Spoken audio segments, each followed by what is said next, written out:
Hindi ako ari-arian. Hindi ako isang bagay na pwede mong itapon kung saan mo gusto. Ang mga salitang iyon ay parang mga punyal na paulit-ulit sumasaksak sa dibdib ni Celine, kasabay ng pagaspas ng kanyang mamahaling palda, habang kinakalagkad siya ng dalawang gorilya ng kanyang ama palabas ng mansyon.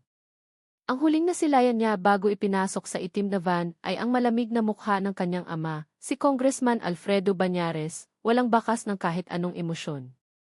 Ang biyahe ay isang mahabang bangungot. Bawat lubak sa kalsada ay parang dagdag na insulto sa nag-aalab niyang galit. Wala siyang ibang magawa kundi ang titigan ang sarili niyang refleksyon sa madilim na bintana ng van, ang mga luhang nagbabadyang tumulo ay pilit niyang pinipigilan. Bakit? Dahil lang ba sa minahal niya si Marco? Isang pintor na walang yaman, walang pangalan sa alta sosyedad. Ganoon na ba kababaw ang tingin sa kanya ng sarili niyang pamilya? Na ang pag-ibig ay nasusukat sa pera at kapangyarihan? Ang cellphone mo, Ma'am Celine, sabi ng isa sa mga bodyguard, inilahad ang kamay. Walang imik na ibinigay ito ni Celine. Ano pa nga ba? Kailangan siyang putulan ng lahat ng koneksyon sa Maynila, sa buhay na kinagisnan niya. Sa buhay kung saan nandoon si Marco. Nakatulog siya sa biyahe, marahil dala ng pagod sa pakikipagtalo at sa bigat ng kanyang nararamdaman. Nagising na lamang siya nang huminto ang van sa isang maliit na pier. Amoy alat ng dagat at isda ang sumalubong sa kanyang pang-amoy, malayong malayo sa amoy ng polusyon at mamahaling pabango ng Maynila. Dito na po tayo, Ma'am, sabi ng bodyguard, pinagbuksan siya ng pinto. Bumaba siya, at ang unang tumambad sa kanya ay isang malaking bangka, mukhang lumana at kinakalawang na ang ilang bahagi. Isla Teresa, basa niya sa nakapintang pangalan sa gilid ng bangka. Ito na pala iyon. Ang Islang Parusa. Ang kulungang inihanda ng kanyang ama. Ang init ng araw ay parang humahaplos sa kanyang balat, ngunit hindi ito nakabawas sa lamig na nararamdaman niya sa loob. Pinanood niya ang pagbaba ng kanyang mga maletang puno ng mga damit na hindi naman yata babagay sa lugar na ito. Habang naglalayag ang bangka, wala siyang ibang makita kundi ang malawak na karagatan at ang unti-unting pagliit ng mainland. Para siyang si Robinson Crusoe, pero imbes na aksidente, siya ay sadya at planadong itinapon. Pagdaong nila sa Isla Teresa, mas lalong nanikip ang dibdib ni Celine. Ang pier ay gawa lang sa pinagtagpi-tagping kawayan at tabla. Ang paligid ay puno ng mga puno ng niyog at iba pang halaman na hindi niya kilala. May ilang mga kubo na nakatayo malapit sa dalampasigan, simple at payak. Malayo sa inaasahan niyang rest house ng mga Bañares. Ang hangin ay sariwa, pero para kay Celine, amoy desperasyon. Isang lumang jeepney na ang pintura ay kupas na at puno ng mga kalawang ang naghihintay sa kanila. Doon isinakay ang kanyang mga gamit. Wala siyang imik na sumakay. Ang daan ay bako-bako, maalikabok, at sa magkabilang gilid ay mga taniman ng tubo, ang sikat na tubuhan ng Isla Teresa, ang yaman ng mga Bañares na hindi niya kailanman pinansin noon. Ngayon, ito ang magiging tanawin niya araw-araw. Huminto ang jeepney sa tapat ng isang bahay na medyo mas malaki kumpara sa mga kubong nakita niya kanina, pero malayong-malayo pa rin sa karangyaan ng mansyon nila sa Maynila. Gawa ito sa kahoy, may malaking veranda at napapaligiran ng mga halaman. May isang matandang babae na lumabas, nakangiti pero may bakas ng awa sa kanyang mga mata. Siya raw si Manang Inday, ang magiging kasama at tagapag-asikaso ni Celine sa isla. Welcome sa Isla Teresa, Hija, bati ni Manang Inday, ang boses ay malumanay. Inisyan lang ito ni Celine ng pilit. Ang loob ng bahay ay simple lang. Mga muebles na gawa sa ratan, mga kortinang bulaklakin at sahig na kawayan. Dinala siya ni Manang Inday sa magiging kwarto niya. May isang kama, isang maliit na aparador, at isang mesang sulatan. Walang aircon, tanging electric fan lang na mukhang mas matanda pa sa kanya. Kung may kailangan ka, tawagin mo lang ako, Hija, sabi ni Manang Inday bago siya iwanan. Naiwan si Celine sa katahimikan ng kwarto. Humiga siya sa kama, naramdaman ang tigas nito. Tumingala siya sa kisame, pinipigilan na naman ang mga luha. Galit. Iyon ang nangingibabaw sa kanya. Galit sa kanyang ama, galit sa sitwasyon, galit sa sarili dahil hinayaan niyang mangyari ito. Kinabukasan, maagang nagising si Celine dahil sa ingay ng mga manok at tilaok ng tandang. Hindi siya sanay. Lumabas siya sa veranda, suot ang isang manipis na sutlang roba na dala niya. Tanaw mula roon ang malawak na tubuhan. May nakita siyang isang lalaki, medyo may kalayuan, abala sa pagtatabas ng mga tubo. Nakasuot ito ng sombrero, mahabang manggas na damit at pantalon. Hindi niya maaninag ang mukha nito. Si Rodi yan, Hija, sabi ni Manang Inday na naglapag ng isang basong mainit na kape sa lamisita sa veranda. Isa sa mga pinakamagaling na magsasaka dito sa atin. Masipag at mabait na tao. Tinignan lang ni Celine ang lalaki. Isang magsasaka. Isa sa mga taong hindi papansinin ang kanyang ama, maliban na lang kung kailangan ng boto. Isang ideya ang biglang pumasok sa isip ni Celine. Isang ngiting mapait ang gumuhit sa kanyang mga labi. Nang gabing iyon, pagkatapos ng hapunan na halos hindi niya ginalaw, naupo si Celine sa kanyang mesang sulatan. Inilabas niya ang kanyang leather-bound na diary at isang mamahaling pluma. Dear Diary, panimula niya. They threw me away.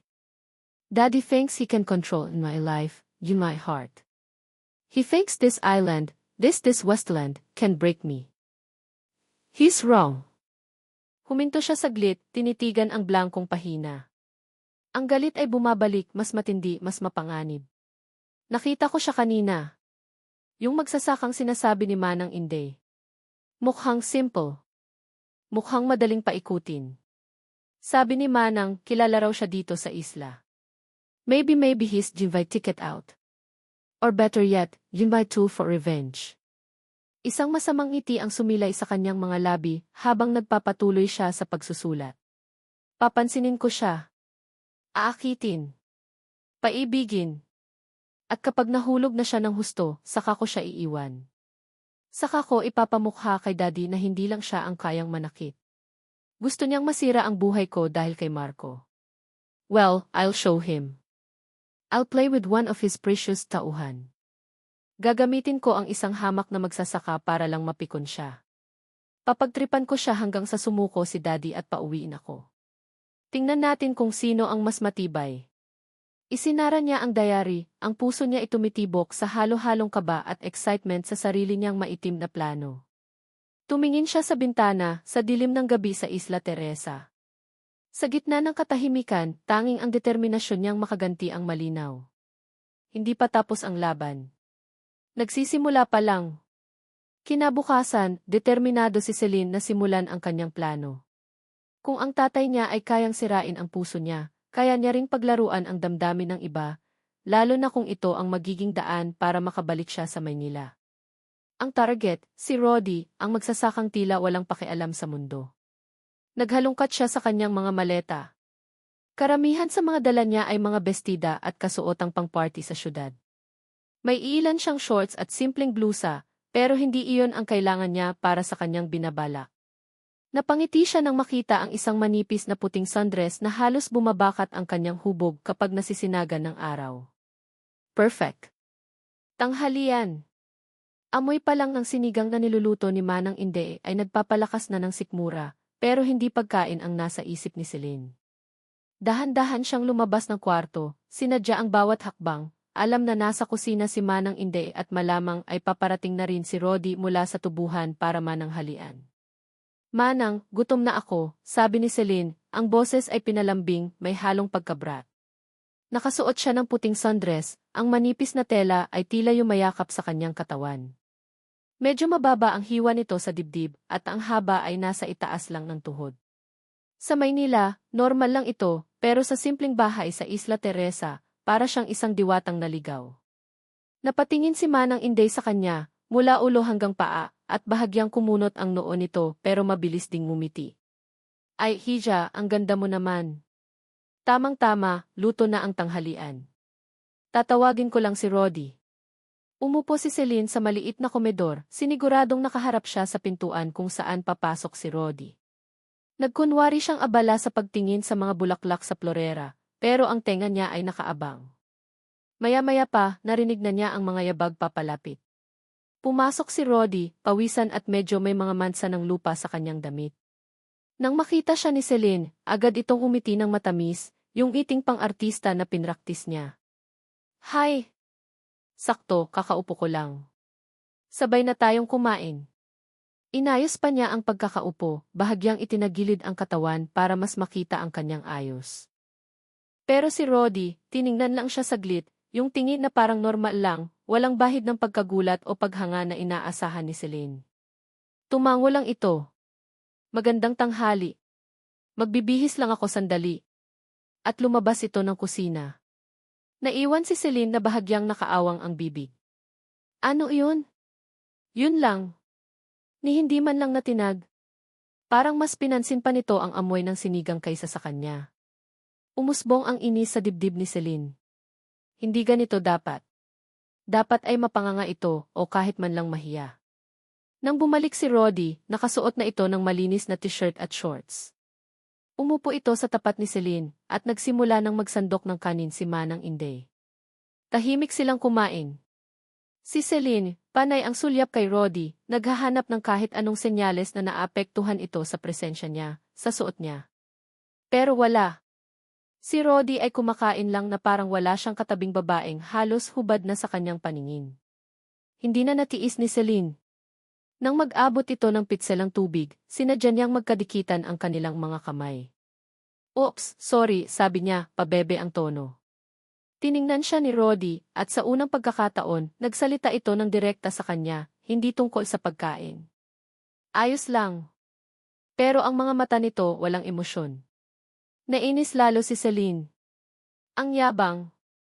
Sino ba siya para hindi siya pansinin? Isang hamak na magsasaka lang naman. Sinubukan niyang muli.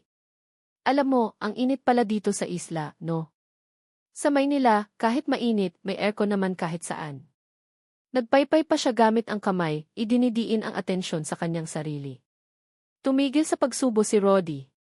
Tiningnan siya nito ng diretsyo sa mata, at sa pagkakataong iyon, may kung anong kislap sa mga mata nito, hindi paghanga, kundi parang pagsusuri. Hindi lahat ng babae, Celine, mahinahon pero may diin ang boses ni Roddy, ginagalang lang dahil maganda o dahil sa suot nila. O dahil galing sila sa Maynila. Natigilan si Celine. Parang may pumitik sa tenga niya. Hindi niya inaasahan ang sagot na iyon. Ang inaasahan niya ay pamumula, pagkailang, o kahit isang nahihiyang ngiti. Pero ang nakuha niya ay isang direktang pahayag, tila isang sermon na hindi niya pinaghandaan. Biglang nawala ang pagkabrat sa mukha ni Celine, napalitan ng bahagyang pagkabigla at inis. Isang malalim na inis. Anong ibig mong sabihin? Taas noon niyang tanong, pilit tinatago ang epekto ng sinabi nito. Nagkibit balikat lang si Roddy at nagpatuloy sa pagkain. Wala. Kumain ka na. Lalamig yang sinigang. Parang sasabog si Celine sa pinaghalong inis at hiya. Sino ba ang lalaking ito para pagsabihan siya ng ganoon? Siya, si Celine Banyares, nasanay na lahat ng lalaki ay lumuluhod sa kanyang paanan, ngayon ay binabaliwala at pinagsasabihan pa ng isang magsasaka. Ang plano niyang paikutin ito ay tila bumabalik sa kanya. Pagkatapos ng tanghalian, padabog na tumayo si Celine. Busog na ako. Hindi na niya hinintay ang sagot ni Manang Inday at Roddy. Nagmamadali siyang pumasok sa kanyang kwarto, ang init ng ulo ay nangingibabaw. Humiga siya sa kama, niyakap ang unan, at doon inilabas ang kanyang frustrasyon. Ang yabang ng lalaking iyon. Ang kapal ng mukha. Pero sa gitna ng kanyang inis, may kung anong umusbong sa kanyang dibdib. Isang kuryosidad. Hindi pa siya nakakatagpo ng lalaking ganoon. Lahat ng lalaking nakilala niya, lalo na sa Maynila, ay madaling makuha sa ganda, sa yaman, sa pangalan. Pero si Roddy, tila immune ito sa lahat ng charms niya. At ang mga mata nito nang tinitigan siya kanina, may kung anong lalim doon na hindi niya maintindihan. Parang may nakita itong higit pa sa kanyang panlabas na anyo. Lumipas ang ilang araw. Patuloy si Celine sa kanyang mga tipakulo. Nagsuot siya ng iba't ibang klase ng damit na sa tingin niya ay mapang-akit. Nagpapansin siya sa tuwing nandyan si Roddy. Minsan, habang nagdidilig si Roddy ng mga halaman malapit sa veranda, sinadya niyang maglakad-lakad doon, umaarteng parang nagpapahangin lang. Pero si Roddy, patuloy lang sa ginagawa, paminsan-minsan lang sumusulyap, pero walang anumang reaksyon na magbibigay kasiyahan kay Celine. Isang gabi, pagkatapos ng hapunan, hindi na naman mapakali si Celine. Nakaupo si Roddy sa veranda, nakatingin sa madilim na tubuhan, umiinom ng kape. Si Manang Inday naman ay nasa loob na ng bahay, marahil ay naghahanda na para matulog. Ito na ang pagkakataon niya. Lumapit si Celine, umupo sa kabilang silya. Ilang sandali silang walang imikan. Tanging ang tunog lang ng mga kuliglig ang maririnig. Wala ka bang takot sakin? Biglang tanong ni Celine, hindi na napigilan ang sarili. Lumingon si Roddy sa kanya, ang mukha ay bahagyang nasisinaga ng ilaw mula sa loob ng bahay. May maliit na ngiti sa gilid ng labi nito. Bakit naman ako matatakot sa'yo? Kasi anak ako ni Congressman Banyares. Mayaman kami. Makapangyarihan. May pagmamalaki sa tono ni Celine, pero may halong pait. Iyon ang palagi niyang alas, ang kanyang pangalan. Hindi nawala ang ngiti ni Roddy. Mas lumawak pa nga ito ng bahagya. Sa ating dalawa, Celine, sa tingin ko, ikaw lang ang mayabang. Parang binuhusan ng malamig na tubig si Celine. Yabang? Siya, mayabang? Siguro nga. Pero ang marinig iyon mula sa isang taong tulad ni Roddy ay ibang usapan. Hindi ako mayabang, depensa niya, medyo tumaas ang boses. Sinasabi ko lang ang totoo. Ang totoo? Tumawa ng mahina si Roddy. Ang totoo, Celine, pareho lang tayong tao dito sa isla. Parehong humihinga ng parehong hangin, parehong nasisikatan ng parehong araw. Ang pangalan, ang yaman, wala iyang kwenta dito kung hindi ka marunong makisama o rumespeto sa iba. Natamim si Celine. Walang salitang lumabas sa bibig niya. Nakatitig lang siya kay Roddy na ngayon ay seryoso na ang mukha, pero ang mga mata ay malumanay pa rin. Sa ilalim ng liwanag ng buwan, tila mas lumitaw ang tindig nito, ang mga braso nitong halatang sanay sa mabibigat na gawain, ang mga matang nangungusap kahit walang sinasabi. Bigla, may kung anong kumurot sa puso ni Celine. Hindi inis, hindi galit. Isang kakaibang pakiramdam. Ang lalaking nasa harap niya, na ilang araw na niyang sinusubukang akitin at paglaruan, ay tila mas matatag pa sa inaakala niya. At ang mga mata nito may kung anong misteryo doon na gusto niyang tuklasin. Parang sa isang iglap, nakalimutan niya ang kanyang plano, ang kanyang galit sa ama. Ang tanging nakikita niya ay si Roddy at ang kakaibang epekto nito sa kanya. Doon, sa tahimik na gabi sa Isla Teresa, sa ilalim ng ningning ng mga bituin, unang naramdaman ni Celine ang isang bagay na hindi niya inaasahan. Hindi ito bahagi ng kanyang plano. Hindi ito galit o pagnanasang makaganti. Ito ay kilig. Isang munting kilig na may kasamang pagtataka. At sa kaibuturan ng kanyang puso, alam niyang nahulog siya. Nahulog siya sa lalim ng mga mata ni Roddy, sa paraan ng pagsasalita nito, sa simpleng katotohanang hindi ito natitinag sa kung sino siya. Ang unang biro ni Celine ay hindi lang basta biro. Nag-iwan ito ng kurot, hindi kay Roddy, kundi sa sarili niyang puso. Isang kurot na nagsasabing ang laro ay nagsisimula pa lang, pero hindi na siya sigurado kung sino ang naglalaro at kung sino ang pinaglalaruan. Gabi na, sabi ni Roddy, tumayo na ito. Magpahinga ka na. Tumango lang si Roddy at pumasok na sa loob ng bahay. Iniwan si Celine na nakatulala sa veranda, ang isip ay gulong-gulo, ang puso ay bumibilis ang tibok. Napahawak siya sa kanyang dibdib. Ano ba tong nangyayari sa akin? Ang mga sumunod na araw ay naging kakaiba para kay Celine. Ang dating plano niyang paikutin si Roddy ay unti-unting naglalaho, napapalitan ng isang hindi maipaliwanag na pagkaakit. Palagi niyang hinahanap ng tingin ang lalaki, pinakikinggan ang bawat salita nito, at sa tuwing nagtatama ang kanilang mga mata, may kung anong kuryenteng dumadaloy sa kanyang buong katawan. Ang inis na naramdaman niya noong una ay napalitan ng isang matamis na kilig, isang damdaming bago at nakakagulat para sa kanya. Isang hapon, habang nag-aayos si Celine ng ilang gamit sa maliit na bodega sa likod ng bahay, isang utos ni Manang Inday para daw may magawa naman siya, biglang dumilim ang kalangitan. Ang kaninang tirik na araw ay natakpan ng makakapal at maitim na ulap. Maya-maya pa, bumuhos ang malakas na ulan, hindi yung tipikal na ambon lang, kundi bugso na may kasamang malakas na hangin. Naku, Hisha! Ang lakas ng ulan, sigaw ni Manang Inday mula sa kusina.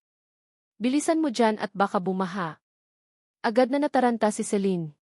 Hindi siya sanay sa ganitong klaseng panahon. Sa Maynila, kapag umuulan, nasa loob lang siya ng mall o ng kotse. Ngayon, narito siya sa isang isla, at ang salitang ibaha, ay biglang nagkaroon ng mas matinding kahulugan. Sinubukan niyang buhatin ang isang kahon ng mga lumang gamit para ilipat sa mas mataas na lugar, pero masyado itong mabigat. Basang-basa na siya, ang damit niya ay dikit na sa katawan. Nagsisimula nang tumaas ang tubig sa sahig ng bodega. Celine! Narinig niya ang boses ni Roddy, malakas at nag-aalala. Maya-maya pa, pumasok ito sa bodega, basang-basa rin. Ano pang ginagawa mo dyan? Halika na, lumalaki na ang tubig. Tinutulungan ko si Manang Inday ilipat tong mga gamit, sigaw ni Celine, nanginginig na sa lamig at kaba. Walang sabi-sabing binuhat ni Roddy ang mabigat na kahon na parang balahibo lang. Ako na dito. Pumunta ka na sa bahay. Delikado na dito. Pero walang pero, Celine. Mas mahalaga ang kaligtasan mo. Seryoso ang mukha ni Roddy, pero sa mga mata nito, nakita ni Celine ang pag-aalala. Tumango na lang si Celine at maingat na lumabas ng bodega. Ang paligid ay parang naging ilog na. Hanggang tuhod na niya ang tubig baha. Bawat hakbang ay mabigat. Mas malamig pa to kaysa sa loob ng Maynila, biro niya sa sarili, sinusubukang pagaanin ang sitwasyon, kahit nanginginig na siya sa ginaw. Ang buhok niya ay tumutulo, at ang damit niya ay wala ng silbi para protektahan siya sa lamig.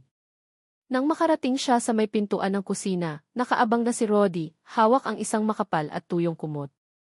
Magpalit ka na agad ng damit, baka magkasakit ka, sabi nito, ang boses ay puno ng otoridad pero maihalong lambing. Inabot sa kanya ni Roddy ang kumot. Nang magdikit ang kanilang mga kamay, parang may kung anong init na gumapang sa braso ni Celine, mas mainit pa sa kape. Nagkatinginan sila at sa sandaling iyon parang huminto ang oras. Ang ingay ng malakas na ulan sa labas ay tila humina. Ang tanging naririnig ni Celine ay ang malakas na kabog ng kanyang dibdib. Ang mga mata ni Roddy, na dati ay parang malayo at puno ng misteryo, ngayon ay tila nangungusap, puno ng isang emosyong hindi pa niya nakikita rito dati. Pag-aalala? O baka higit pa roon? Dahan-dahang inilapit ni Roddy ang mukha nito sa kanya. Napapikit si Celine, hindi dahil sa takot, kundi dahil sa isang hindi maipaliwanag na pag-asam. Naramdaman niya ang mainit na hininga ni Roddy sa kanyang pisngi, pagkatapos ay sa kanyang mga labi. At doon, sa gitna ng rumaragasang ulan at papalaking baha, sa lamig ng paligid at sa init ng kanilang mga damdamin, naglapat ang kanilang mga labi. Isang dahan-dahang halik. Hindi ito agresibo, hindi mapuso. Ito ay malambot, magaan, parang isang tanong na naghahanap ng sagot. Naramdaman ni Celine ang init na bumalot sa buong katawan niya, mas epektibo pa kaysa sa kumot na hawak niya. Ang mga kamay niya na kanina pa nanginginig sa lamig ay kusa na lang napahawak sa mga braso ni Roddy. Ang halik ay hindi nagtagal. Bahagyang lumayo si Roddy, ang mga mata ay nakatitig pa rin sa kanya, parang sinusuri ang kanyang reaksyon. Nakita niya ang gulat sa mukha ni Celine, pero mayroon ding pagtanggap. Hindi ito parte ng plano ni Celine. Wala ito sa kanyang mga kalkulasyon. Ang layunin niya ay saktan si Roddy, gamitin ito para makaganti sa kanyang ama. Pero ang halik na iyon ay galing sa puso niya. Isang pusong hindi niya alam na may kakayahan palang tumibok para sa isang taong malayong-malayo sa mundong kanyang ginagalawan. Napatitig lang sila sa isa't isa, walang nagsasalita. Ang tanging naririnig ay ang patuloy na pagbuhos ng ulan at ang mabilis na tibok ng kanilang mga puso. Si Celine, na laging handa sa anumang sagot, anumang argumento, ay walang masabi. Ang isip niya ay blanko. Ang tanging alam niya ay ang init na iniwan ng halik ni Roddy sa kanyang mga labi at ang kakaibang saya na kanyang nararamdaman. Magpalit ka na, nauutal na sabi ni Roddy, bahagyang lumayo pa. Tila natauhan din ito sa nangyari. May bahid ng pamumula sa kanyang mga pisngi. Tumango lang si Celine, hindi pa rin makapagsalita. Kinuha niya ang kumot at nagmamadaling pumasok sa kanyang kwarto. Iniwan si Roddy na nakatayo roon, nakatingin sa kawalan. Pagpasok sa kwarto, napasandal si Celine sa pinto, hinahabol ang hininga. Hinawakan niya ang kanyang mga labi. Totoo ba iyon? Hinalikan siya ni Roddy. At nagustuhan niya iyon. Sobra. Ang gulat na naramdaman niya ay hindi dahil sa halik mismo, kundi dahil sa sarili niyang reaksyon.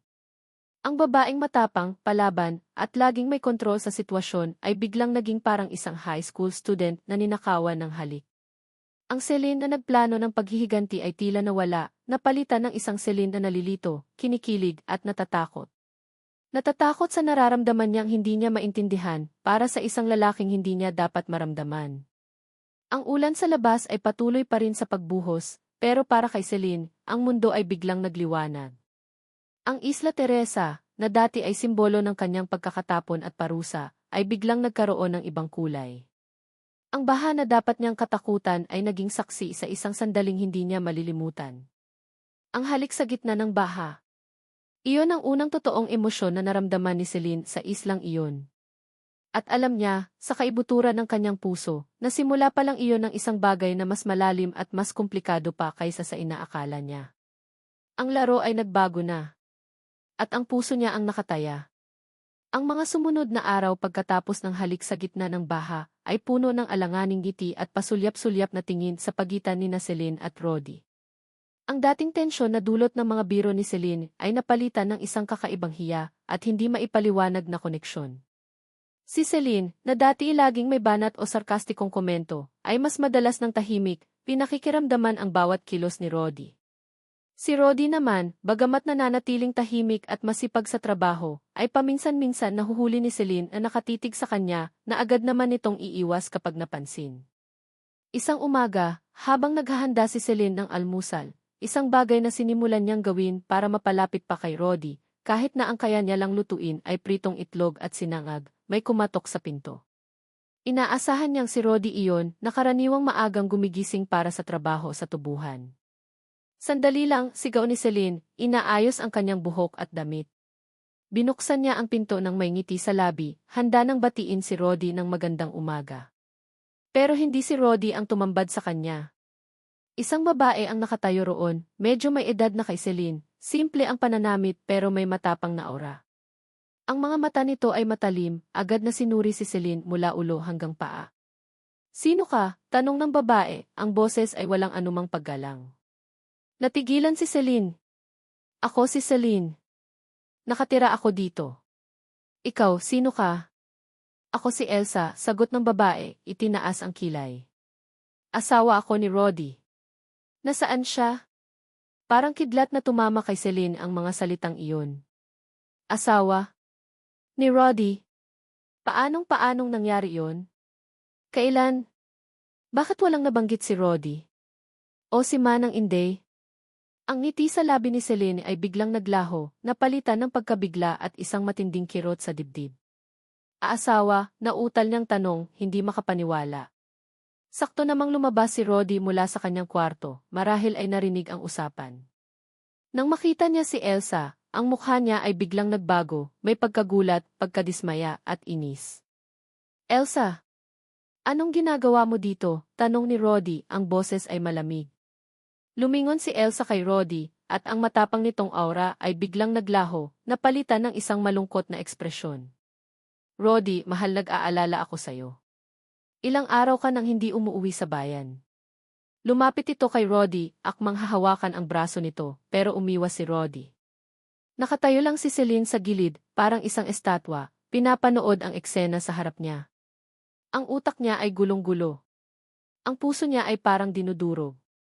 May asawa na pala siya. Ang lahat ng kilig, ang lahat ng pag-asa na nagsisimulang umusbong sa puso niya, ay biglang gumuho. Naramdaman niya ang pangingilid ng luha sa kanyang mga mata. "Umuwi ka na, Elsa," mariing sabi ni Roddy, hindi tinitingnan ang babae. "Wala tayong dapat pag-usapan." Pero Roddy T. Napansin ni Elsa si Celine na nakatayo roon, ang mukha ay puno ng sakit at pagkalito. Biglang nag-iba ang timpla ni Elsa. Lumapit ito kay Celine, ang mga mata ay nag-aapoy sa galit. "At ikaw," sigaw ni Elsa, itinuro si Celine. "Ikaw ba ang bago niya? Ang malanding babae na umakit sa asawa ko." Bago pa makasagot si Celine, isang malakas na sampal ang dumapo sa kanyang pisngi. Napahawak siya sa namumulang pisngi, gulat na gulat. Hindi lang sa pisikal na sakit, kundi sa bigat ng akusasyon. "Elsa, tigilan mo yan," sigaw ni Roddy, hinawakan sa braso si Elsa para pigilan ito. "Wala siyang kasalanan. Matagal na tayong tapos, Elsa. Matagal na kung wala sayo. Hindi tayo tapos, Roddy." "Hindi ako papayag," umiiyak na sabi ni Elsa. Akin ka lang. Akin ang lalaking yan. Itinulak niya si Roddy at muling hinarap si Celine, handa na namang sumugod. Tama na, sigaw ni Manang Inday na kararating lang mula sa likod bahay, gulat sa nasaksihan. Elsa, umayos ka. Nakakahiya ka. Ang eksena ay naging isang magulong sigawan. Si Elsa na humahagulgol at nanunumbat, si Roddy na pilit siyang pinapakalma, at si Celine na nakatayo lang doon, basang-basa ang mga pisngi sa luha, ang puso ay wasak na wasak. Wala siyang marinig kundi ang paulit-ulit na salitang pi-asawa. Ang halik nila ni Roddy, ang mga tinginan, ang mga sandaling akala niya ay may ibig sabihin lahat ng iyon ay kasinungalingan lang pala. Ginamit lang ba siya ni Roddy? Isa lang ba siyang laruan, isang paraan para makalimutan ang problema nito sa asawa niya? Wala pala akong halaga, bulong ni Celine sa sarili, ang boses ay basag. Ang sakit ay hindi na niya makayanan. Hindi niya alam kung ano ang mas masakit, ang sampal ni Elsa o ang katotohanang niloko siya ni Roddy. Tumalikod si Celine, hindi na niya kayang tingnan pa sila. Tumakbo siya palabas ng bahay, hindi alintana ang malakas pa ring ambon mula sa nagdaang ulan. Tumakbo siya ng walang direksyon, ang mga luha ay humahalo sa patak ng ulan sa kanyang mukha. Nakarating siya sa dalampasigan, doon sa lugar kung saan unang dumaong ang bangkang nagdala sa kanya sa islang ito. Napaupo siya sa basang buhangin, niyakap ang kanyang mga tuhod, at doon humagulgol ng humagulgol. Ang galit na naramdaman niya noong una siyang itapon sa isla ay bumalik, pero ngayon, mas matindi, mas masakit, dahil may kasama na itong pagkabigo sa pag-ibig. Sinungaling ka, Roddy. Sinungaling kayong lahat, sigaw niya sa malakas na hangin, walang pakialam kung may makarinig. Bakit hindi sinabi ni Roddy? Bakit hinayaan niyang mahulog ang loob niya? Naramdaman ni Celine ang sobrang pagkakaselos kay Elsa, pero higit pa roon, naramdaman niya ang sobrang pagkalungkot. Ang munting pag-asa na nagsimulang mabuo sa puso niya ay bigla na lang dinurog. Matapos ang ilang oras na pag-iyak, nang medyo kumalma na siya, isang desisyon ang nabuo sa kanyang isip. Tama na. Ayaw na niya sa islang ito. Ayaw na niya kay Roddy. Ayaw na niya sa sakit. Kailangan niyang umalis. Kailangan niyang bumalik sa Maynila. Kinuha niya ang cellphone na itinago niya mula nang dumating siya sa isla, isang lumang modelo na hindi kinuha ng mga bodyguard ng kanyang ama dahil akala ay sira na. Buti na lang at may kaunting signal sa bahaging iyon ng dalampasigan. Nanginginig ang mga kamay niyang idinayal ang numero ng kanyang ama. Nang sagutin ito sa kabilang linya, huminga muna siya ng malalim. Daddy. Basag ang boses niya. Handa na po akong bumalik. Kahit ano pong ipagawa niyo, susundin ko. Pauwiin niyo na po ako. Ang boses ng kanyang ama sa kabilang linya ay malamig pa rin, pero may bakas ng tagumpay. Good. I knew you'd come to your senses. Pagkatapos ng tawag, ibinaba ni Celine ang telepono. Isang mapait na ngiti ang gumuhit sa kanyang mga labi. Sa wakas, makakaalis na siya sa impyernong ito. Pero bakit parang mas lalo lang siyang nalungkot? Ginamit niya ang gulo na ito, ang paglitaw ni Elsa, bilang dahilan para tumawag sa kanyang ama. Pero sa kaibuturan ng kanyang puso, alam niyang hindi lang iyon ang dahilan. Nasaktan siya. Sobrang nasaktan. At ang tanging paraan para makatakas sa sakit ay ang lumayo. Bumalik siya sa bahay ni Manang Inday, ang mga mata ay magaparin sa kaiiyak. Wala na si Elsa. Si Roddy ay nakaupo sa sala, ang mukha ay gusot, tila problemadong-problemado. Nang makita siya ni Roddy, agad itong tumayo. Celine, mag-usap tayo. Magpapaliwanag ako. Tiningnan siya ni Celine, ang mga mata ay puno pa rin ng sakit at galit. Para saan pa, Roddy? Malinaw na ang lahat. May asawa ka na pala. At ako. Ako lang pala yung tanga na naniwala sa mga pakitang tao mo. Hindi totoo yan, Celine. Huwag mo na akong lokohin pa, Roddy, putol ni Celine sa sasabihin nito. Tumawag na ako kay Daddy. Aalis na ako sa islang to. At sana, hindi na tayo magkita pa. Iniwan niyang nakatulala si Roddy, ang mga salita ni Celine ay parang mga patalim na tumusok sa puso nito. Hindi makapaniwala si Roddy sa narinig. Aalis na si Celine? Hindi. Hindi pwede. Pumasok si Celine sa kanyang kwarto at nagsimulang mag-impek, Ang bawat damit na inilalagay niya sa maleta ay may kasamang patak ng luha. Ang sakit ng pagkakanulo ay sariwa pa. Ang pag-ibig na akala niya ay nagsisimula pa lang ay bigla na lang winakasan. Ang Isla Teresa, na sandaling naging paraiso sa kanyang paningin, ay muling naging isang kulungan na gusto na niyang takasan. Ang araw na naka-schedule na pag-alis ni Celine ay papalapit na. Bawat oras na lumilipas ay parang pabigat ng pabigat sa kanyang dibdib. Sinubukan niyang maging abala sa pag-aayos ng kanyang mga gamit, sa pakikipag-usap kay Manang Inday tungkol sa mga walang kwentang bagay, para lang maiwasan ang mga tingin ni Rodi na puno ng pakiusap at pagkalito. Pinipilit ni Rodi na kausapin siya, na magpaliwanag, pero matigas si Celine. Para sa kanya, tapos na ang lahat. Ang tiwala niya ay nasira na. Isang hapon, habang naglalakad-lakad si Celine, sa may dalampasigan, sinusubukang i-clear ang kanyang isip bago ang kanyang pag-alis kinabukasan, nilapitan siya ng isang matandang babae. Nakaupo ito sa ilalim ng isang puno ng niyog, nagtatagpi ng lambat. Ang mukha nito ay kulubot na, pero ang mga mata ay matalas at puno ng karunungan. Siya si Lola Chedeng, isa sa mga pinakamatandang residente ng isla. "Hisa, maupo ka muna," sabi ni Lola Chedeng, tinapik ang espasyo sa tabi niya. Nag-aalangan man, umupo si Celine. May kung anong aura ang matanda na nag-udyok sa kanya na makinig. "Aalis ka na raw bukas," panimula ni Lola Chedeng, hindi tumitingin kay Celine, abala pa rin sa lambat. "Opo, Lola," sagot ni Celine, ang boses ay mahina. "Sayang naman. Akala ko pa naman, ikaw na ang magpapabago sa takbo ng buhay dito sa isla." Napakunot ang noo ni Celine. "Ano po ang ibig niyong sabihin?" Tumingin si Lola Chedeng kay Celine, ang mga mata nito ay tila nakakabasa ng kaluluwa. "Alam mo ba, Hija, ang lupaing ito, ang Isla Teresa, ay hindi lang basta tubuhan. Ito ay may kwento, may dugo at may lihim." Nakinig ng mabuti si Celine. May kung anong kaba siyang naramdaman. Ang mga Banyares, ang pamilya mo, patuloy ni Lola Chedeng, ay hindi orihinal na nagmamay-ari ng lahat ng ito. Ang tunay na may-ari, ang naghirap para sa bawat dangkal ng lupang ito, ay si Don Rafael Montelibano. Isang mabuting tao, mapagmahal sa kanyang mga manggagawa. "Pero paano po napunta sa amin?" tanong ni Celine. Si Don Rafael ay may 2 anak. Isang lehitimong anak na babae, si Senora Beatrice, ang lola mo. At isang anak sa labas, isang anak na hindi kinilala, itinago, pero minahal ng lubos ni Don Rafael. Huminto saglit si Lola Chedeng, tila may inaalalang malalim. "Ang anak na iyon ang ina ni Rodi." Nanlaki ang mga mata ni Celine. Si Rodi." Hindi siya makapaniwala. Tumango si Lola Chedeng. "Hija. Si Rodi. Siya ang apo ni Don Rafael. Siya dapat ang isa sa mga tagapagmana ng islang ito. Ngunit dahil sa kahihiyan, dahil sa pagiging anak sa labas ng kanyang ina, itinakwil sila. Pinalayas.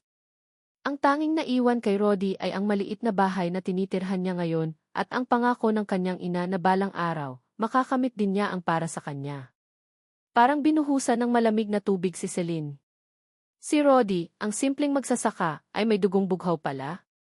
Ang lalaking minamaliit niya noon dahil sa estado nito sa buhay, ay mas may karapatan pa pala sa islang ito kaysa sa kanya. "Pero bakit hindi niya sinabi?" tanong ni Celine, ang boses ay nanginginig. "Dahil si Rodi ay hindi tulad ng iba, Hija. Hindi siya gahaman sa yaman o kapangyarihan. Ang gusto lang niya ay mamuhay ng tahimik at alagaan ang alaala ng kanyang ina. At marahil, natatakot din siyang husgahan." Tumingin si Lola Chedeng sa malayo. At si Elsa ay alam ang lahat ng ito. Si Elsa. Si Elsa ay hindi totoong asawa ni Rodi. Nagkaroon sila ng relasyon noon, pero matagal na iyong natapos. Ginamit lang ni Elsa ang pagkakataon, ang kahinaan ni Rodi, para piliting bumalik sa kanya. At may mas malalim pa siyang motibo. May mga kasabwat si Elsa, Hija. Mga taong gustong maagaw ang lupaing ito mula sa mga Banyares at mula kay Rodi. Ginamit nila si Elsa para guluhin si Rodi, para ilayo siya sa anumang karapatan na meron siya sa isla. Parang isang masalimuot na nobela ang naririnig ni Celine. Ang lahat ng galit niya kay Rodi ay biglang napalitan ng awa at pag-aalala. Niloko siya ni Elsa. At si Rodi ay biktima rin. Kailangan kong makausap si Roddy, sabi ni Celine, biglang napatayo. Mag-iingat ka, Hija, sabi ni Lola Chedeng. May mga taong ayaw nang bumalik pa si Roddy bilang may-ari. Tumakbo si Celine pabalik sa bahay ni Manang Inday, ang puso niya ay kumakabog ng malakas. Kailangan niyang humingi ng tawad kay Roddy. Kailangan niyang sabihin dito na naiintindihan na niya. Pero pagdating niya sa bahay, wala si Roddy. Wala rin si Manang Inday. May naririnig siyang mga sigawan at kalabog mula sa direksyon ng maliit na bahay ni Roddy, na medyo may kalayuan sa bahay ni Manang Inday, malapit sa dulo ng tubuhan. Isang masamang kutob ang dumapo sa dibdib ni Celine. Tumakbo siya papunta roon, hindi alintana ang putik at ang matataas na tubo. Pagdating niya, ang eksenang tumambad sa kanya ay parang isang bangungot. Nakita niya si Roddy, nakikipagbuno sa dalawang lalaking nakatakip ang mukha. May hawak na 2x2 ang isa sa mga lalaki. Bitawan niyo siya, sigaw ni Celine, pero parang hindi siya narinig. Nakita niyang napuruhan si Roddy. Isang malakas na palo ng 2x2 ang tumama sa tagiliran nito. Napasigaw si Roddy sa sakit at bumagsak sa lupa. Ayaw naming bumalik ka pa bilang may-ari, sigaw ng isa sa mga lalaki, akmang papaluin ulit si Roddy na wala ng kalaban-laban. Huwag, sigaw ni Celine, kumuha ng isang malaking bato at buong lakas na ibinato sa lalaking may hawak ng 2x2. Tumama ito sa braso ng lalaki, dahilan para mabitawan nito ang kahoy. Nagulat ang dalawang lalaki sa biglaang pagsulpot ni Celine. Nagkatinginan sila at mabilis na tumakbo papalayo, na wala sa gitna ng matataas na tubo. Dali-daling lumapit si Celine kay Roddy. Nakahandusay ito sa lupa, may dugo sa gilid ng labi at hirap na humihinga. Ang tagiliran nito ay tiyak na may malaking pinsala. Roddy! Roddy, gumising ka, umiiyak na sabi ni Celine, nyugyog ang balikat nito. Ang takot ay bumabalot sa buong katauhan niya, mas matindi pa sa takot na naramdaman niya noong unang araw niya sa isla. Ang dugong nakikita niya kay Roddy ay parang kumikirot din sa sarili niyang dibdib. Dahan-dahang iminulat ni Roddy ang kanyang mga mata. May ngiti itong pilit na sumilay sa kanyang mga labi nang makita si Celine. Celine T. Hirap niyang bigkas. Eresle, huwag ka munang magsalita, sabi ni Celine, ang mga luha ay patuloy sa pag-agos. Hinaplos niya ang pisngi ni Roddy, inaalis ang ilang hibla ng buhok na tumatakip dito. Sino sila? Bakit kanila sinaktan? Hindi ko alam, mahinang sagot ni Roddy, umuubo ng bahagya. Bigla-bigla na lang nila akong sinugod. Alam ni Celine ang sagot. Sila ang mga kasabwat ni Elsa. Sila ang mga taong ayaw nang mabunyag ang katotohanan tungkol kay Roddy. Ang mga taong gustong angkinin ang Isla Teresa. Kailangan natin ng tulong, sabi ni Celine, nagpapanik. Kinuha niya ang kanyang cellphone mula sa bulsa. Nanginginig ang kanyang mga kamay habang sinusubukang magdial, pero ang signal ay napakahina sa lugar na iyon, halos wala. Celine T. Tawag ulit ni Roddy, hinawakan ng mahina ang kamay ni Celine. Ayos-ayos lang ako. Hindi ka ayos, Roddy, sigaw ni Celine, ang boses ay puno ng desperasyon. Ang dami mong dugo. Kailangan ka naming dalhin sa ospital. Tumingin si Celine sa paligid. Nasa gitna sila ng tubuhan, malayo sa kabahayan. Si Manang Inday, nasaan kaya ito? Si Lola Chedeng. Sino ang pwedeng tumulong sa kanila? Sinubukan niyang itayo si Roddy, pero napadaing ito sa sakit. Malinaw na may nabali itong buto o malubha ang internal injury. Huwag kang mamatay, please. Huwag kang mamatay, paulit-ulit na bulong ni Celine, niyakap si Roddy, hindi alintana ang dugo na dumidikit sa kanyang damit. Ang dating plano niyang umalis, ang galit niya, ang sama ng loob, lahat ng iyon ay naglaho. Ang tanging nararamdaman niya ngayon ay ang matinding takot na mawala si Roddy. Ang lalaking ito, na ilang linggo lang niyang nakasama, na minsan niyang pinagplanuhang saktan, ay naging napakahalaga na pala sa kanya.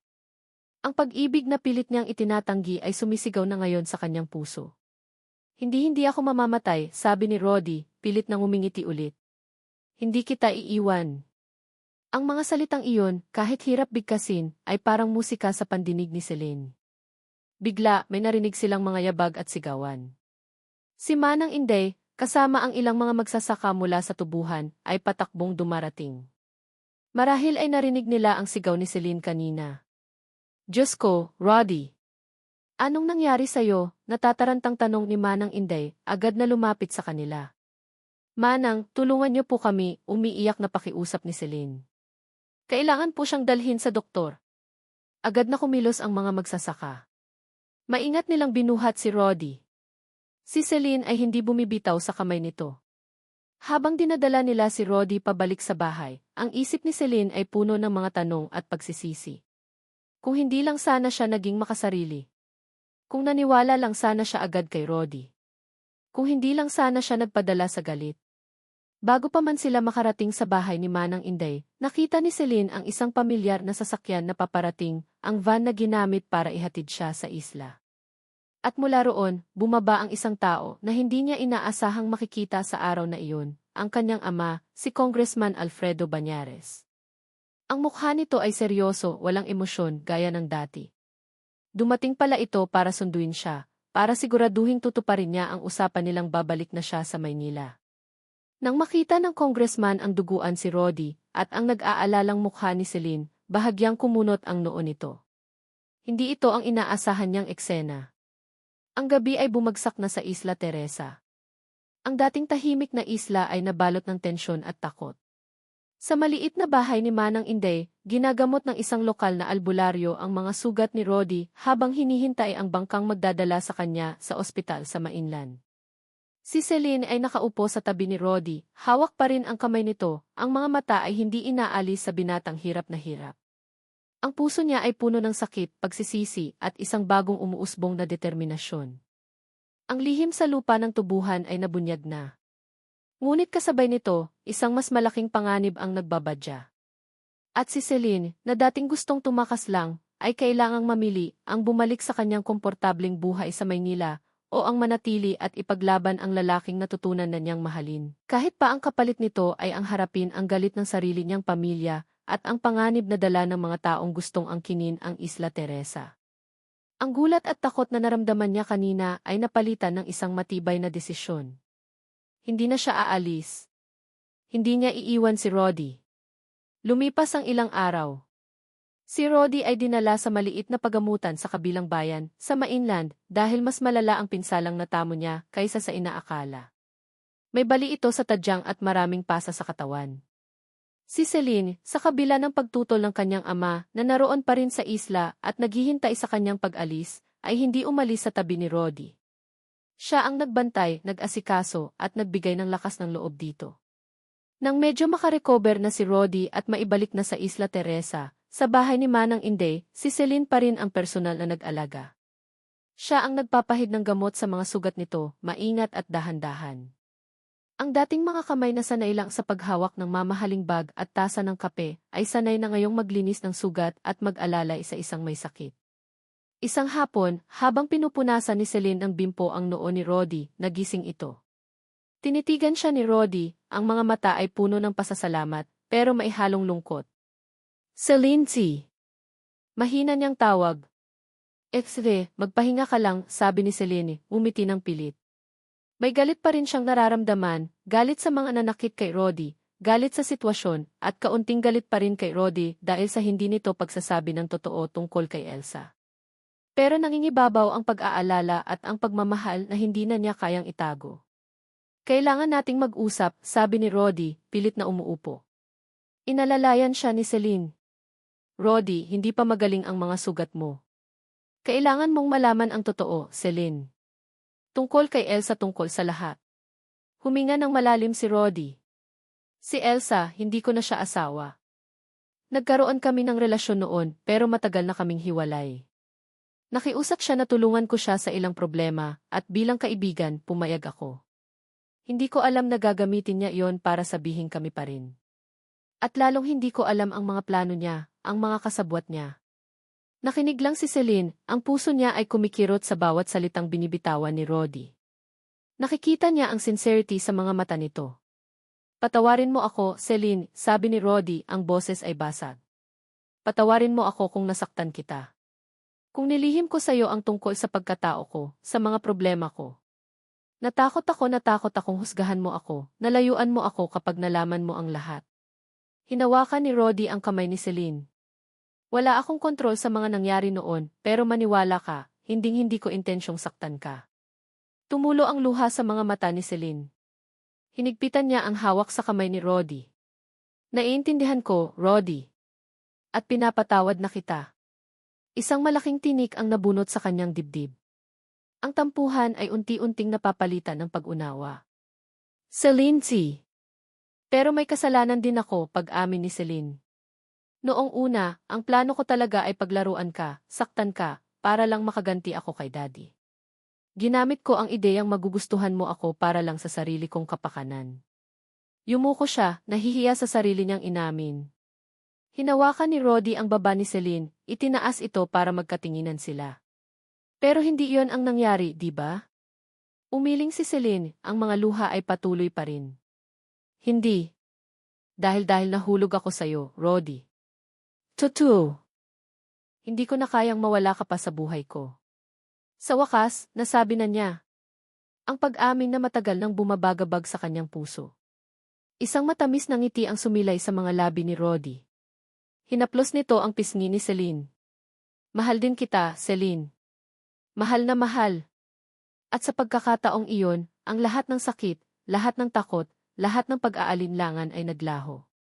Ang tanging naiwan ay ang purong pagmamahal na nararamdaman nila para sa isa't isa. Naglapit ang kanilang mga mukha at isang marahan, puno ng pagmamahal na halik ang naganap.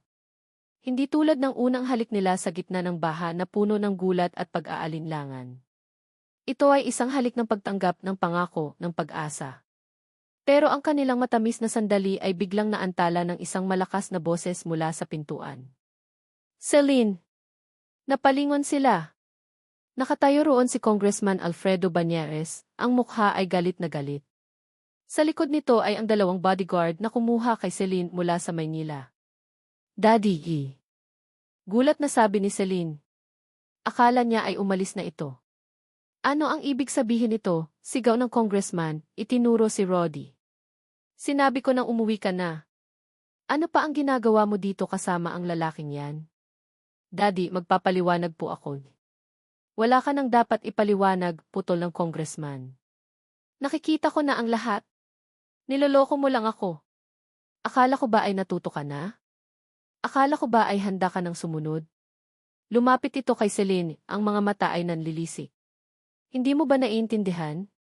Ang lalaking yan ay walang maibibigay sa'yo. Isa lang siyang hamak na magsasaka. Sisirain niya lang ang buhay mo, ang kinabukasan mo. Hindi totoo yan, Daddy, sagot ni Celine, tumayo para harapin ang ama. Mahal ko si Roddy. At mahal niya ako. At hindi siya hamak na magsasaka lang. Siya ang apo ni Don Rafael Montelibano, ang tunay na may-ari ng islang ito. Natigilan ang congressman. Tila hindi niya inaasahan ang revelasyon na iyon. Tiningnan niya si Roddy na ngayon ay nakatingin din sa kanya ng diretsyo, walang takot. Kahit na, sigaw ulit ng congressman, halatang nabigla pero pilit na itinatago. Hindi yan ang buhay na nararapat para sa'yo. Uwi ka sa Maynila, Celine, sa ayaw at sa gusto mo. Inutusan niya ang kanyang mga bodyguard na kunin si Celine. Hindi ako sasama, sigaw ni Celine, pumiglas. Hindi niyo ako mapipilit. Celine, makinig ka sa akin, sabi ng congressman, pilit na pinapakalma ang sarili, pero bakas pa rin ang galit. Binibigyan kita ng huling pagkakataon. Pumili ka. Ang yaman, ang kapangyarihan, ang buhay na ibibigay ko sa iyo sa Maynila o ang lalaking iyan at ang kahirapan dito sa isla. Isang ultimatum. Isang pamimili na alam niyang mahihirapan si Celine. Tumingin si Celine kay Roddy na nakatingin sa kanya ng may pag-aalala pero may tiwala. Tumingin siya sa kanyang ama na puno ng galit at pagkadismaya. Huminga siya ng malalim. Ang Celine na dating takot sa kanyang ama, ang Celine na laging sumusunod, ay wala na. Ang nasa harap nila ngayon ay isang babaeng natutong magmahal at handang ipaglaban ang kanyang kaligayahan. Daddy, mahinahon pero matatag na sabi ni Celine. Hindi na po ako bata. Alam ko na po kung ano ang gusto ko. At hindi ko na po kailangan ng yaman o kapangyarihan para maging masaya. Humarap siya kay Roddy at hinawakan ang kamay nito. Ang pinipili ko po ay pag-ibig. Ang pinipili ko po ay si Roddy. Isang nakabibinging katahimikan ang bumalot sa silid. Ang mukha ng congressman ay hindi maipinta. galit, pagkadismaya at marahil kaunting gulat sa katatagan ng kanyang anak. Kung iyan ang desisyon mo, malamig na sabi ng congressman, wala ka ng anak na Banyares. At wala ka nang babalikan sa Maynila. Tumalikod ito at naglakad palabas, kasunod ang kanyang mga bodyguard. Ang pinto ay malakas na isinara, hudyat ng pagtatapos ng isang kabanata sa buhay ni Celine. Naiwan si Celine at Rodi sa silid, magkahawak kamay.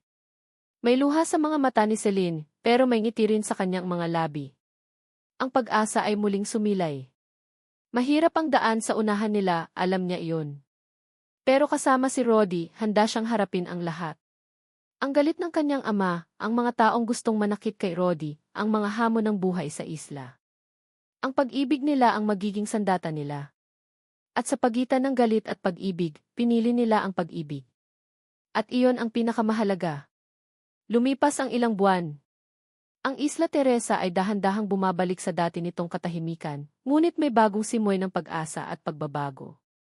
Ang mga kasabwat ni Elsa na nanakit kay Rodi ay nahuli at nahaharap na sa kaso, salamat sa tulong ng ilang matatapat na tauhan ng mga Banyares na hindi sang-ayon sa mga ginagawa ng congressman at sa patotoo na rin ni Lola Cheding. Si Elsa naman, matapos mabunyag ang kanyang mga kasinungalingan at pakikipagsabwatan, ay umalis ng isla, dala ang kahihiyan. Si Celine, sa kabila ng pagtalikod ng kanyang ama, ay pinili ang manatili sa Isla Teresa. Ang dating maluho niyang buhay sa Maynila ay ipinagpalit niya sa simpleng pamumuhay sa piling ni Rodi. Natuto siyang magtanim, magluto ng mga pagkaing probinsya, at higit sa lahat, natuto siyang makisama sa mga tao sa isla. Ang dating suplada at nakaangat na si Celine Banyares ay naging si Celine, ang kasintahan ni Rodi, ang babaeng handang dumamay at tumulong sa abot ng kanyang makakaya. Isang maaraw na umaga, ang buong Isla Teresa ay tila nagkakaisa sa isang masayang pagdiriwang. Ito ang araw ng kasal ni Celine at Rodi. Hindi ito magarbo, hindi enggrande tulad ng mga kasalan sa Maynila na dati niyang dinadaluhan. Ito ay simple, payak, pero puno ng pagmamahal at suporta mula sa mga taga-isla. Ang seremonya ay ginanap sa maliit na kapilya sa bayan, na pinalamusyan ng mga sariwang bulaklak na pinitas lang mula sa mga hardin ng mga taga-isla. Ang mga bisita ay ang mga kaibigan nilang mangingisda, magsasaka, at si Manang Inday at Lola Cheding na nagsilbing mga ninang. Si Celine, nakasuot ng isang simpleng puting bestida na yari sa pinya juicy, isang lokal na tela, ay nanginginig habang naglalakad papunta sa altar. Ang buhok niya ay may ilang puting bulaklak ng sampag-ita. Sa kanyang mga mata ay mababakas ang halo-halong emosyon, kaba, saya, at isang matinding pasasalamat. Hindi niya inaasahan na ang buhay niya ay hahantong sa ganito, pero wala siyang pinagsisisihan. Bawat hakbang niya palapit kay Rodi ay isang patunay na tama ang kanyang naging desisyon. Si Rodi naman, nakasuot ng barong Tagalog na hiram lang, ay nanginginig din ang kamay habang hinihintay si Celine sa dulo ng altar. Ang mga mata nito ay puno ng pagmamahal at paghanga para sa babaeng pinili siyang mahalin sa kabila ng lahat. Para sa kanya, si Celine ang kanyang anghel, ang kanyang lakas, ang kanyang inspirasyon. Nang magkaharap na sila, hinawakan ni Rodi ang kamay ni Celine. Ang init ng mga palad nila ay nagbigay ng kapanatagan sa isa't isa. Ang pari ay nagsimula na sa seremonya. Ang mga salita ng pag-ibig at pangako ay kanilang binitawan, hindi lang sa harap ng Diyos at ng mga tao, kundi sa isa't isa, mula sa kaibuturan ng kanilang mga puso. Sa gitna ng seremonya, isang hindi inaasahang bisita ang dumating. Si Congressman Alfredo Banyares. Tahimik itong pumasok sa simbahan, tumayo sa likuran, pinapanood ang kanyang anak na ikinakasal sa lalaking minsan niyang hinama. Ang mukha niya ay seryoso pa rin, pero wala na ang dating tigas at galit. May bahid ng lungkot at marahil, isang maliit na pagtanggap. Nang matapos ang kasal, sa munting salu-salo sa plaza, nilapitan ng congressman si Celine. Anak ti. Mahina niyang tawag. Napalingon si Celine, gulat pero masaya. Daddy E. Ito ang una kong pagkatalo na masarap pala sa pakiramdam, sabi ng congressman, isang maliit na ngiti ang sumilay sa kanyang mga labi. Nakikita kong masaya ka, Celine. At bilang ama, yun lang naman ang gusto ko para sa iyo. Inabot niya ang kamay kay Rodi. Alagaan mo ang anak ko, Rodi. Pinatunayan mong karapat-dapat ka sa kanya. Nagyakapan ang mag-ama, isang yakap na puno ng pagpapatawad at pagtanggap. Ang sugat sa kanilang relasyon ay nagsisimula ng maghilom. Bago ang araw ng kasal, habang nakaupo si Celine sa veranda ng bahay nila ni Roddy, tinapos niya ang huling pahina ng kanyang diary. Dear Diary, sulat niya. Bukas na ang araw na pinakahihintay ko. Ang araw na isusumpa ko ang pagmamahal ko kay Roddy sa harap ng Diyos at ng mga taong naging pamilya na namin dito sa Isla Teresa. Maraming nagbago simula nang itapon ako dito ni Daddy. Akala ko noon parusa ito. Akala ko katapusan na ng mundo ko. Pero nagkamali ako. Ang islang ito ang nagmulat sa akin sa maraming bagay. Dito ko natagpuan ang sarili ko, ang tunay na kahulugan ng kaligayahan, at ang pag-ibig na hindi ko inaasahan. Si Roddy noong una, ang plano ko ay gamitin siya, saktan siya. Pero sa huli, siya ang gumising sa akin. Siya ang nagturo sa akin kung paano magmahal ng totoo, nang walang hinihintay na kapalit. Hindi ko siya ginamit. Siya ang nagligtas sa akin. Hindi na ako ang Celine Banyares na kilala ng Maynila. Isa na akong simpleng babae na natutong magmahal ng isang simpleng lalaki. At sa piling niya, sa islang ito, natagpuan ko ang aking tahanan. Ang aking katuparan. Isinara ni Celine ang diary, isang ngiti ng kasiyahan ang nasa kanyang mga labi. Ang babaeng iniwan ng kanyang dating buhay ay natagpuan ang lalaking kanyang pinili, at sa pagpiling iyon, natagpuan niya ang kanyang tunay na sarili. Ang pagtanggap ng isla sa bagong mag-asawa ay mainit at taos puso. Si Roddy, sa tulong ni Celine at ng mga taga-isla, ay nagsimulang ayusin ang mga papeles para sa kanyang karapatan sa lupaing minana niya sa kanyang lolo. Hindi ito magiging madali, pero alam nilang kakayanin nila ito ng magkasama. Sa paglubog ng araw, habang nakaupo sila ni Roddy sa dalampasigan, pinapanood ang ginintuang kulay ng langit, niyakap ni Celine ang kanyang asawa. Mahal na mahal kita, Roddy, bulong niya. Mas mahal kita, Celine, sagot ni Roddy, hinalikan siya sa noo. Salamat dahil pinili mo ako. Salamat dahil dumating ka sa buhay ko. Ang kanilang kwento ay nagsimula sa galit at paghihiganti, dumaan sa mga hindi pagkakaunawaan, sakit at panganib. Ngunit sa huli ang pag-ibig ang nanaig. Ang pag-ibig na naghilom sa mga sugat, nagbigay ng pag-asa, at nagtayo ng isang masayang bukas para sa kanilang dalawa sa gitna ng tubuhan ng Isla Teresa. Mahal kong mga mambabasa. Mula sa kaibuturan ng aking puso, maraming salamat sa inyong pagsubaybay sa bawat kabanata ng paglalakbay ni Celine at Roddy sa gitna ng tubuhan.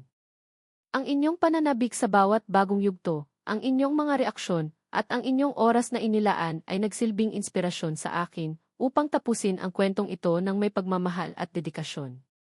Ang pagsulat ng sa gitna ng tubuhan ay naging isang emosyonal na biyahe para sa akin. Kasama ninyo akong kinilig sa mga simpleng titigan, nainis sa mga hadlang, nasaktan sa mga pagtataksil, natakot sa mga panganib, at umasa sa katuparan ng isang wagas na pag-ibig. Nais kong buhayin ang Isla Teresa sa inyong imahinasyon, ang init ng araw, ang amoy ng tubuhan, ang mga simpleng tao, at ang mga hamon ng buhay probinsya na sumubok sa katatagan ng ating mga bida. Layunin kong maipakita ang isang kwentong Pilipino na malapit sa ating puso, na may mga tauhang parang kapitbahay o kaibigan lang natin, nagkakamali ngunit natututo. Sa bawat pahina, nais kong iparating na ang pag-ibig ay hindi nasusukat sa yaman o estado sa buhay. Minsan, ito'y matatagpuan sa mga lugar na hindi natin inaasahan, sa mga taong hindi natin akalain, at sa mga pagkakataong sinusubok tayo ng tadhana. Ang kwento ni Celine at Roddy ay isang paalala na ang bawat isa sa atin ay may kakayahang magbago, lumago, at matuto mula sa ating mga pagkakamali. Ang tapang na piliin ang sariling kaligayahan, kahit pataliwas ito sa inaasahan ng iba, at ang kapangyarihan ng pagpapatawad, sa sarili man o sa kapwa, ay mga aral na sana ibaunin ninyo. Kung nagustuhan ninyo ang kwento ni Celine at Roddy, huwag sana kayong mag-atubiling ibahagi ito sa inyong mga kaibigan at kakilala. Masaya rin akong mababasa ang inyong mga komento at saloobin. Ano ang pinakapaborito ninyong eksena? Sinong karakter ang tumatak sa inyo? Anong aral ang inyong napulot? Ang inyong mga mensahe ay malaking inspirasyon at tuwa ang dulot sa akin bilang isang manunulat. Muli, taos puso po akong nagpapasalamat sa inyong lahat. Hanggang sa muling pagkikita sa mga susunod pang kwento. Nagmamahal. Ang inyong manunulat.